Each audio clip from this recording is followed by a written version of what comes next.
welcome back. I'm Holly King with Empowered Educators, and today we're looking at the third part of the ABC's consequence. Whenever we're looking at changing a challenging behavior, we need to first examine whether there is something we can change, either in our responses or in the environment. It is much easier to change something we have direct control over, namely ourselves, than it is to change another person.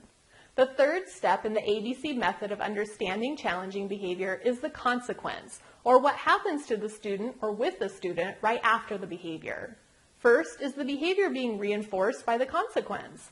If you have a student who's engaging in behavior for attention and you stop the class to address the behavior, you've just given him exactly what he wanted.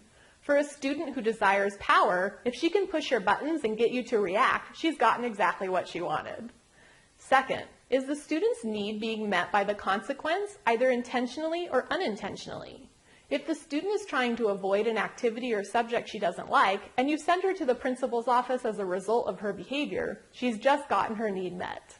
If a student's trying to avoid feelings of inadequacy by acting like a class clown and disrupts the lesson so he doesn't have to do the work he's afraid he won't be good at, he's just gotten his need met. What are some better ways to respond to the challenging behavior depending on the need? For students seeking attention, show them appropriate ways to gain attention or provide selective attention to reinforce desired behavior. Similarly, when you have students who are trying to gain something they want, show them more appropriate ways to do so. For students seeking power, providing lots of opportunities to make choices or giving students class responsibilities can help. For any rules, provide consistent rationale for why the rule is there. And if you can't provide a good rationale, maybe it's a rule that's no longer needed. When students are struggling with inadequacy and fear of failure or looking bad, build in ways to scaffold instruction from easy to hard, or help the student track his progress when he successfully used hard work in the past.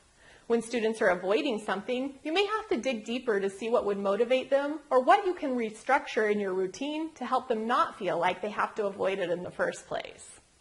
For students engaging in revenge behaviors, work on building personal, trusting relationships and a sense of classroom community. Focus on the positives and ignore behaviors when possible, as long as they're not harming you, the student, others, or the physical environment. Now what?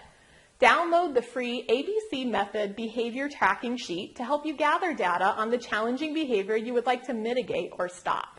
Make a plan to observe what is happening before, during, and after the behavior. You can also think back to past incidents of the behavior to see if you can identify the antecedent, the need the behavior is expressing, and the consequences that are reinforcing the behavior. Then you can identify an intervention to try out and see if the behavior changes or stops, or if you can help the student get his or her need met in a better way. Sometimes you may have to use your intervention several times before the student realizes the challenging behavior is no longer needed. Be persistent and patient. You can make a difference, empowering your students and yourself.